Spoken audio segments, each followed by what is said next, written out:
So today what I'll start is called an identity. I'll just give you the definition of an identity. Okay, so what is an identity? So let me state you the definition of an identity. Now remember, we have done what is called an equation, or to be more precise, a polynomial equation or an algebraic equation. But now let me tell you what is an identity. So if fx be a zero polynomial, if fx be a zero polynomial, then fx equals to 0 is said to be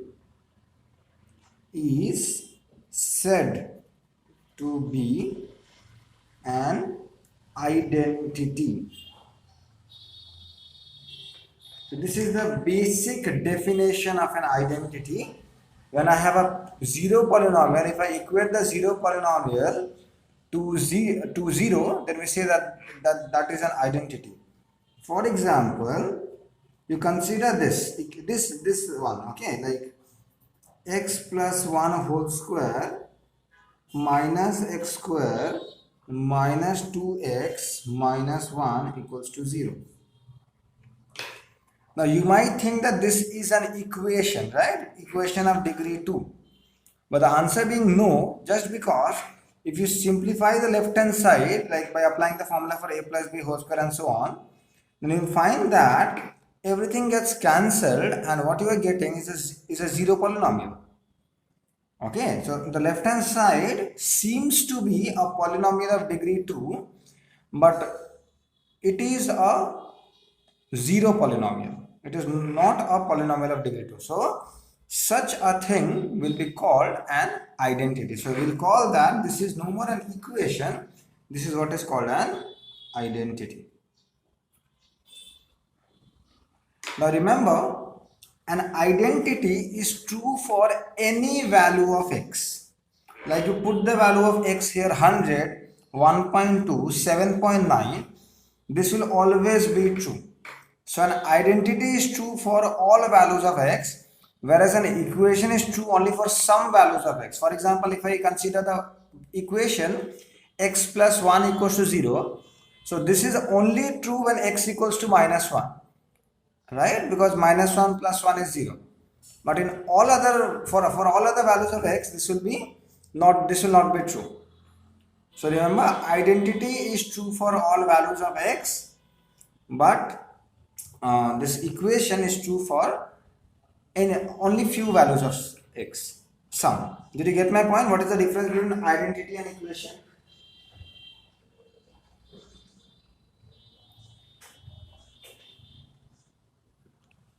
Now see what we have done. So this is a new thing that will be starting. So what has fundamental theorem of classical algebra said us that any equation has a root, real or complex. That means, and with the help of this, what we had proved that any equation of degree n can be expressed as product of linear factors, something like that. No, like for example, we had seen this. Any polynomial fx of degree n can be written in this manner: a0 x minus alpha 1 x minus alpha 2 x minus alpha n. Right? We have seen this, that any polynomial of degree n can be expressed in this manner, and the roots of this equation can be easily calculated by equating this to 0. So the roots are alpha 1, alpha 2, alpha 3, alpha n. But I did not tell you that all these alpha i's are distinct. It may so happen that this alpha 1 is equal to alpha 5 and again equal to alpha 7. So I did not tell you that this alpha 1, alpha 2, alpha 3, alpha n, they are all distinct. So it might happen that they are same for, like for example, if I consider this polynomial, suppose there is some polynomial which is being expressed like this: 2 times x minus 3, x plus 3, x minus 3, x minus 3, x plus 2, x plus 2. So I have, suppose I have a polynomial of degree 6 and it can be expressed, suppose that is being expressed in this manner. But you see, this is alpha 1, this is alpha 2, this is alpha 3, alpha 4, alpha 5, alpha 6. But not alpha i's are not all alpha i's are distinct. You see, alpha 1 is same as alpha 3 and alpha 4. So what I can write is, we can write in terms of powers. X minus 3. So how many times x minus 3 is repeated? 3 times. Then x plus 3 is repeated 1 time, and x plus 2 is repeated 2 times. That means this equation fx equals to 0 has 3 root equal to 3, 1 root equal to minus 3, and 2 root equal to minus 2. Did you get my point? 3 roots equal to 3, 1 root equal to minus 3, and 2 roots equal to minus 2.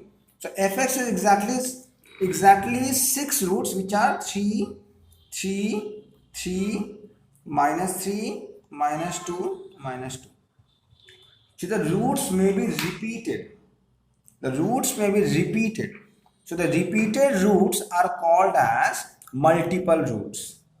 So now we are starting the concept of multiple roots. So we say like this: 3 is a multiple root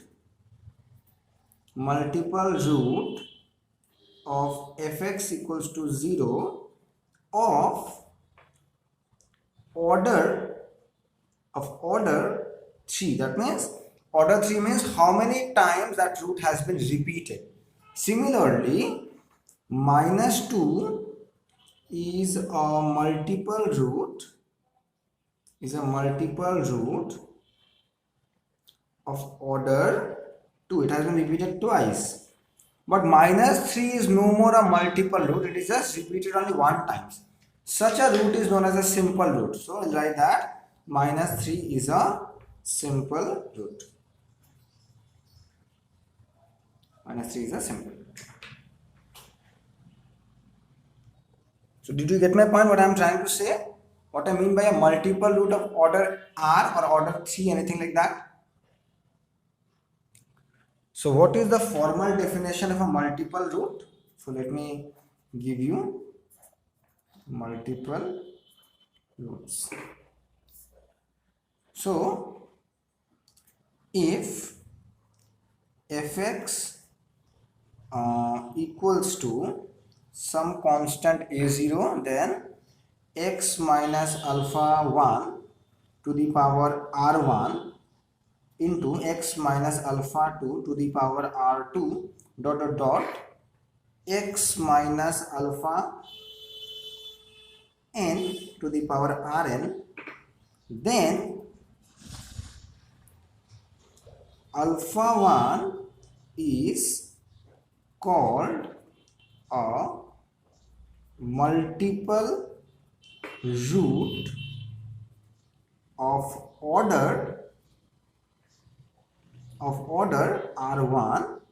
Alpha 2 is called a multiple root of order r2, and so on. Alpha n is called a multiple root of order Rn. So this is what I mean by a multiple root. So whenever a root is repeated that many times, then the number of times it has been repeated, that becomes the order, and that is the root. Okay.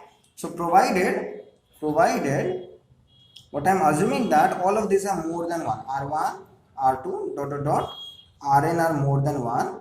If any ri is 1, then alpha I is called a simple root. It's called a simple root.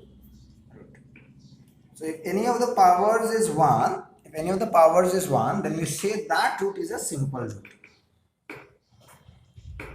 Okay?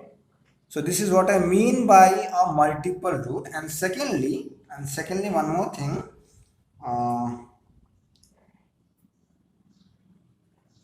Alpha 1 is a multiple root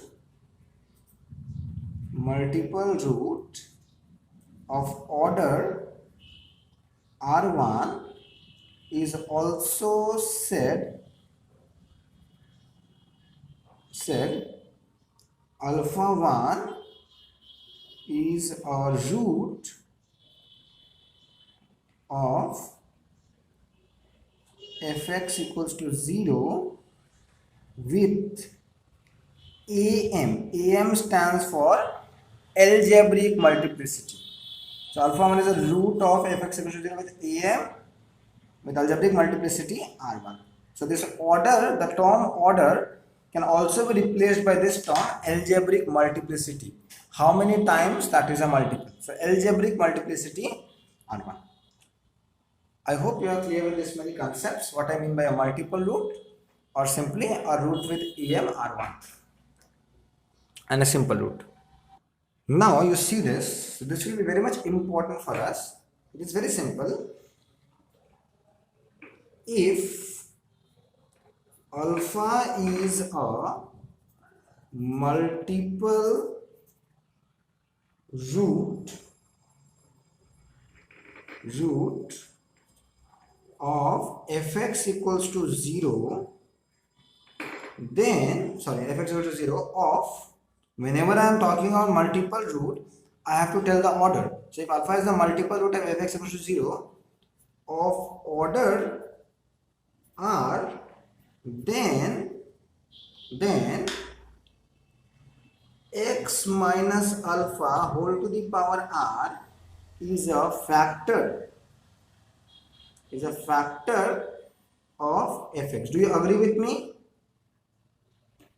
This is obvious. You agree with me? Why this will happen? Yes, sir. Yeah. As you can clearly see from here as well, because fx can be expressed as, like, because if alpha 1 is a multiple root of order R1, then fx can be expressed as this times you take all of this as a different polynomial. So that clearly means that this divides fx and hence that is a factor. So that's what I have written. If alpha is a multiple root of the equation fx equals to 0 of order R, then this is a factor of fx. So thus, if this is a factor of fx can be written as x minus alpha to the power R times some polynomial phi x. Because this is a factor, this will divide this. So I'll get some quotient and the remainder will be 0. So I'm calling the quotient as phi x. So fx can be written as x minus alpha whole to the power R times phi x.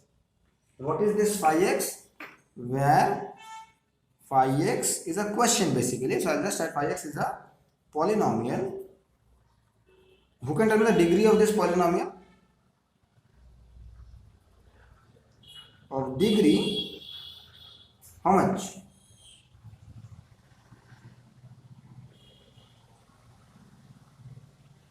N minus 1. Very good. N minus r, because the divisor is of order r. So phi x will be a polynomial of degree n minus r. Now my point is, and I'll just write one more point, and this phi alpha cannot be 0. Who can justify me with this line? Why this phi alpha? Like when I am putting alpha here, this term cannot be 0. Can anybody tell me?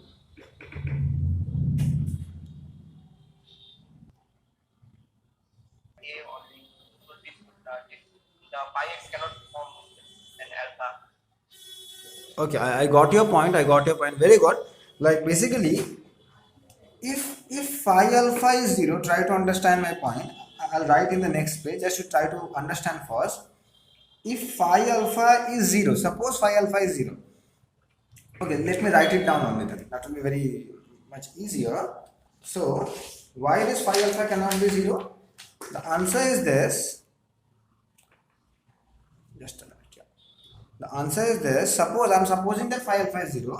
So, what happens if phi alpha is 0? If phi alpha is 0, then this phi, then x minus alpha will become a factor of phi x. This is by the factor theorem, you know.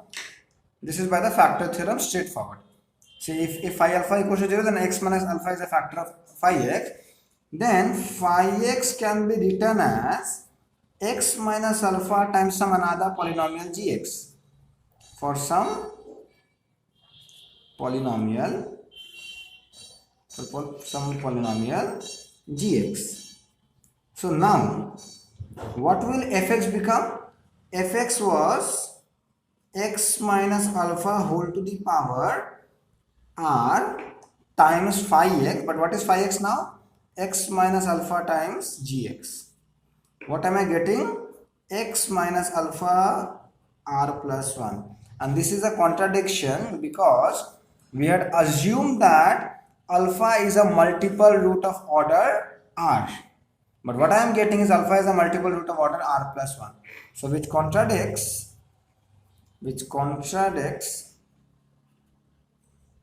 the fact that alpha is a multiple root of fx equals to 0 of order r. So I had assumed that what is the highest value of r for which x minus alpha divides fx, that is r. But I am getting that no, it's r plus 1. So this cannot happen. So therefore my assumption was wrong. What was my assumption? Phi alpha equals to 0. So phi alpha cannot be 0. Did you get my point? So what to be sure will observe. Here or yeah. So quickly take note of this one. So the thing that I prove, I'll simply take it as a note. So what is my note? The note being this: if alpha is a multiple root of fx equals to 0 of order r, then fx can be expressed as x minus alpha whole to the power r times phi x, where phi x is some polynomial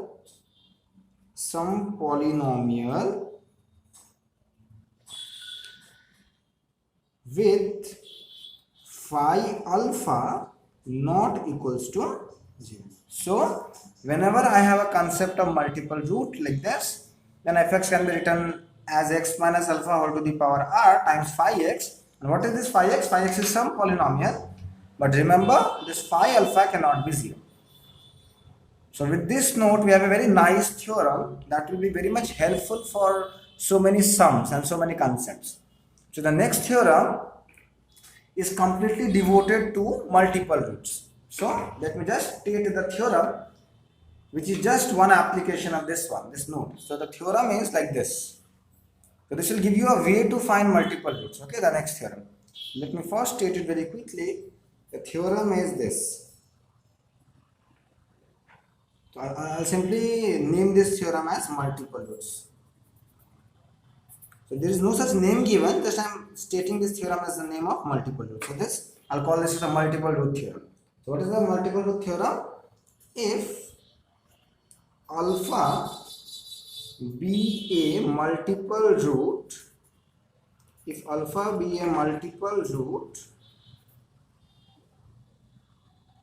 of the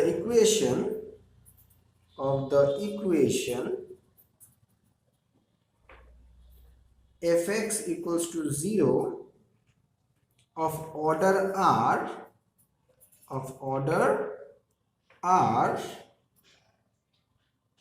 then the theorem says that alpha is a multiple root,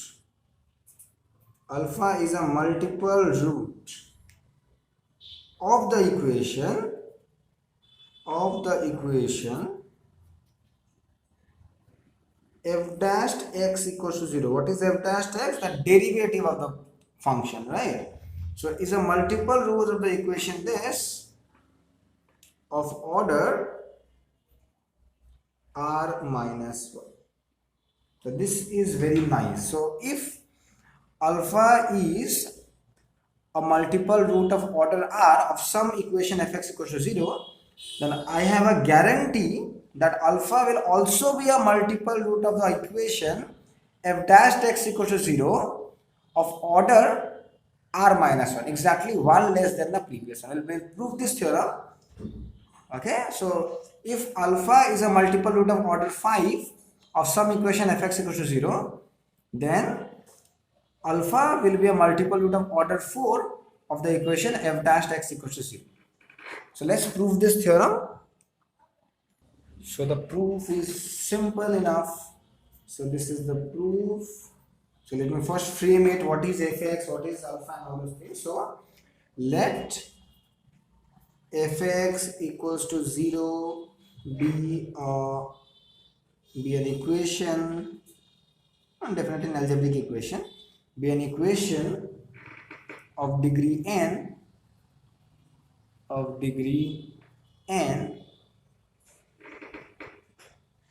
since alpha is a multiple root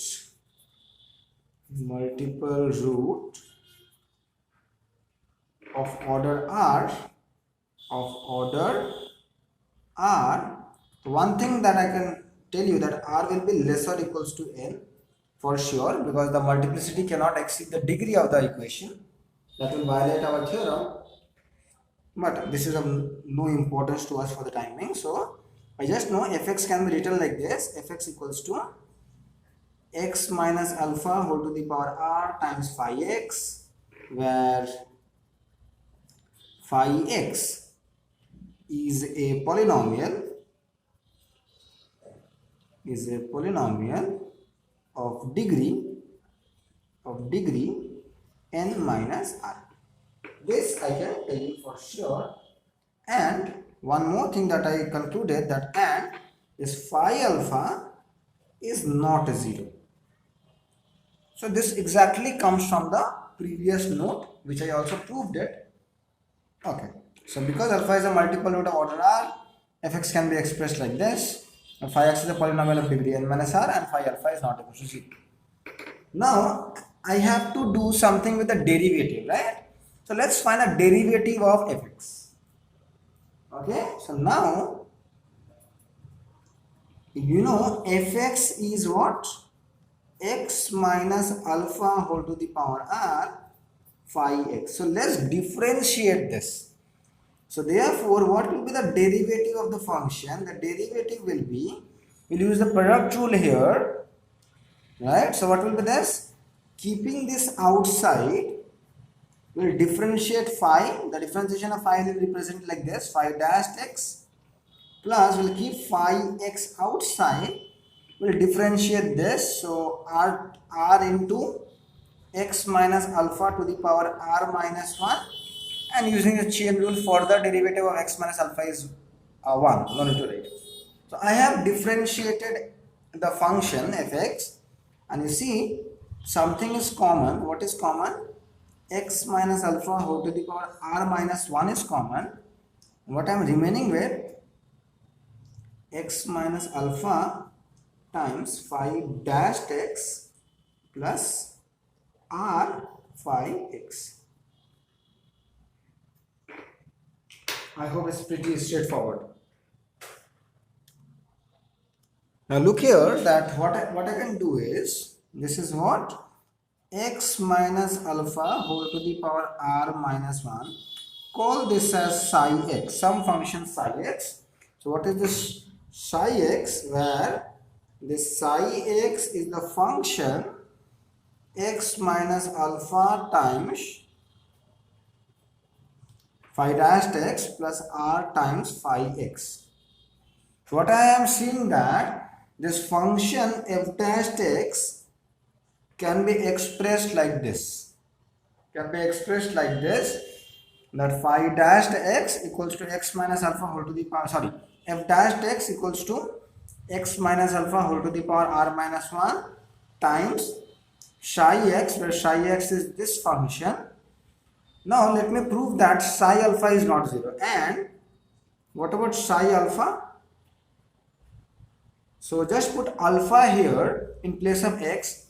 If I am putting alpha here, so this will become alpha minus alpha. This will become 0, eventually making this 0. So alpha minus alpha into phi dash alpha. So whatever phi dash alpha be, this is 0, so this becomes 0, plus r times phi alpha. Because r cannot be 0, r is at least 1, r was the power, don't forget that, this r is the power. This cannot be 0, it is at least 1. Because r is not 0 and phi alpha is also not 0, so this implies this is also not 0. So thus, what I finally have is this. What I finally have is this, that the derivative can be expressed like this,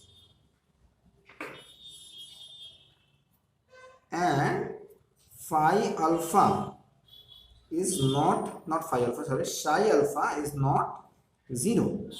So just take note of this, that derivative can be expressed like this, and x minus alpha is no more a factor of this. So this implies alpha is a multiple root. Alpha is a multiple root of order r minus 1 of f dash x equals to 0. Did you get my point? So this completes the proof of the theorem. So we'll quickly note another thing here. So what we did in the theorem, if alpha is a multiple root of fx equals to 0 of order r, then what I saw here is that alpha is a multiple root of order r minus 1 of f dash x equals to 0. Now we can further extend this. Now you consider this line. So from here to here we have already proved used in the previous theorem. You consider this one. Now alpha is a multiple root of order r minus 1 or f dash x equals to 0. Then what does the theorem says? Then alpha is a multiple root of order r minus 2 of f double dash x equals to 0. Can I say this directly using the theorem? Consider this as a new function g. So if alpha is of order r minus 1 or multiple root of order r minus 1 of gx equals to 0, then alpha will be a multiple root of order r minus 2 of g dash x equals to 0. So g dash will become f double dash x. So that I'll write. Then alpha is a multiple root of order r minus 2 of f double dash x equals to 0. Can I say this? Do you agree with me? Tell me if you don't agree. We can further extend this. Theorem. So, what is the next extension? That alpha is a multiple root of order r minus 3 of f triple dash, that is the third order derivative. I'll denote the third order derivative by this, f3 x equals to 0. So what does f and 3 in bracket denote? The third order derivative of this. If I continue this way, what can I say? Alpha is a multiple root of order something of, I'm interested in the r minus 1 derivative. So can you tell me what will happen? What will the order for r minus 1 derivative?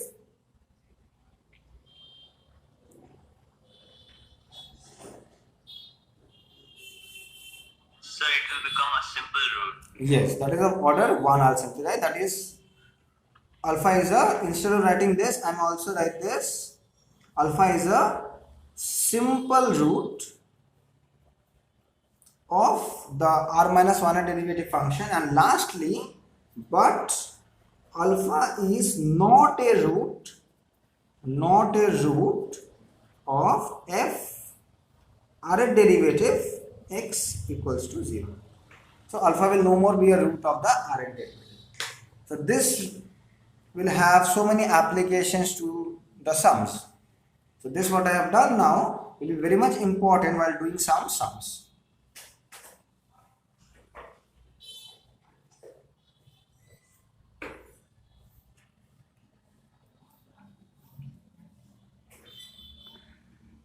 So with this theorem, if I give you something like this, alpha is a root of order 3 of some equation fx equals to 0. So from here what I can say, if this happens, then what can I say? It's not working.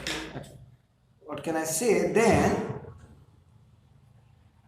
f alpha will be 0, f dashed alpha will be 0, f double dashed alpha will be 0.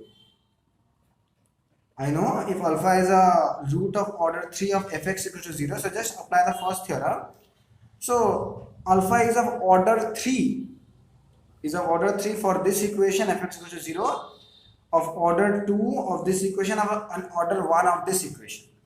Though I am not interested in orders anymore, I am just simply telling you that if alpha is a root of order 3 of this equation, then alpha will satisfy this equation as well as this equation as well as this equation. Okay, so this will be very much essential while doing the sums.